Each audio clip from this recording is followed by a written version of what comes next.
सरस्वती जी और उनकी बहू रश्मि के बीच एक दिन बहस छिड़ जाती है।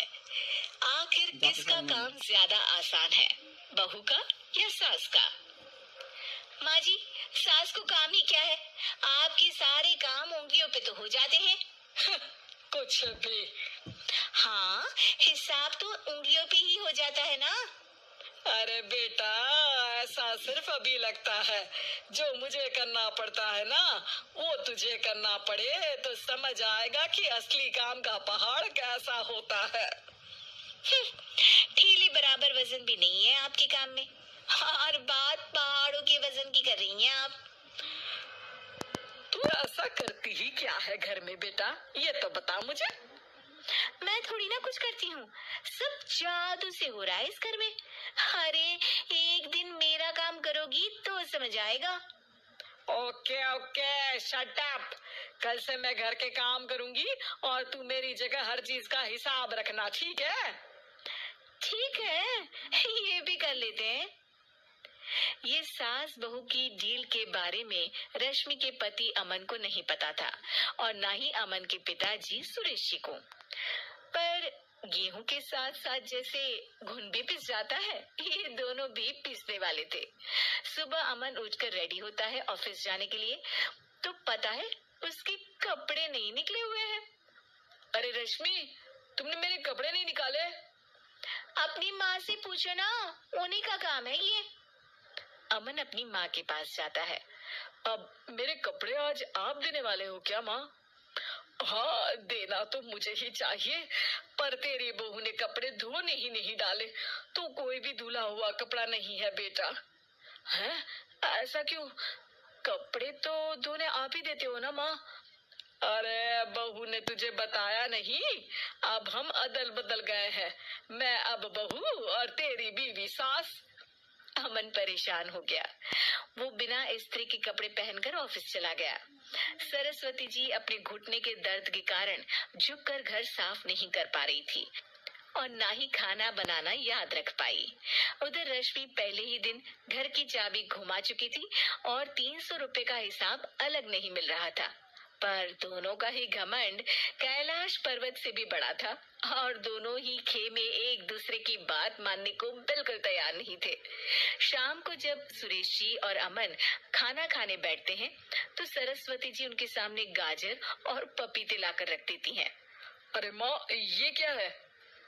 ख्याली पुलाव के साथ सलाद। माँ जी खाना बनाना भूल गई लगता है। अरे एक एक चमन्नी का हिसाब है मेरे पास, खाना बनाना कैसे भूल जाऊंगी?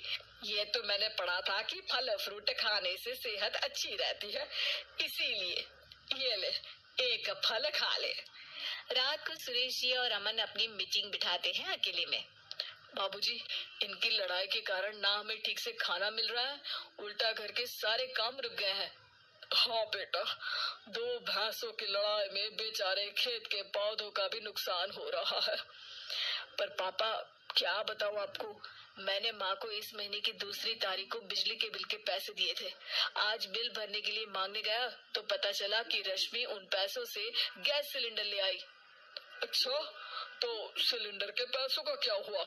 अब सिलेंडर के तो कोई पैसे नहीं थे बाबूजी, हमारे घर पर गैस की पाइपलाइन लगी है ना।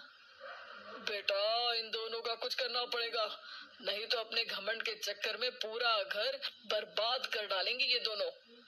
अमन और सुरेश जी काफी सोच विचार के बाद एक निष्कर्ष पर पहुंचते हैं। रात ही को दोनों अपनी पत्नियों की अलमारी से नई साड़ी निकालते हैं और सुबह जब रश्मि और सरस्वती जी उठते हैं तो देखते हैं कि दोनों पति साड़ी पहनकर चढ़ाव पर सब्जियां काट रहे हैं। अरे ये सब क्या हो रहा है? क्या हो रहा है मतलब? आप दोनों अदल बदल हो सकते हो तो हम क्यों नहीं? अरे क्या मतलब? नहीं नहीं, मेरी भी बचपन से किसी की बहू बनने की इच्छा थी, तो आज से सरस्वती तुम बड़ी बहू, मैं मिडल बहू और अमन छोटी बहू। अरे लेकिन सब घर पर बैठ जाएंगे तो कमाएगा कौन? ये घर कैसे चलेगा? अब वो तो भैया या बाकी लोग जाने, अब हमने भी अदल बदल कर ही लिया है तो कुछ नहीं हो सकता। रश्मि और सरस्वती जी को समझ में आ जाता है कि उन दोनों की आपस की डील की वजह से इन दोनों को बहुत तकलीफ हो रही है और उनके ईगो ने दूसरों को कितनी यातनाएं दी है। अब असल में माँ जी आप सही थी, सास बनना बहुत मुश्किल है। अरे हाँ बेटा, और तू भी, मुझसे तो नहीं हो पाया सब घर के काम, अब वापस बदल ले क्या? हाँ हाँ बिल्कुल माँ जी, और अब आप दोनों भी बदल लीजिए, कोई आ गया तो आप दोनों को देखकर क्या सोचेगा। अच्छा है, आप दोनों की समझ में ये बात तो आई। मैं फटाक से कपड़े बदल लेता हूँ। अरे रुक जा बेटा, एक फोटो ले लेती हूँ तेरी। मेरी बेटी होती तो तेरे जैसी ही दिखती साड़ी में। और मेरा फोटो नहीं लोगी?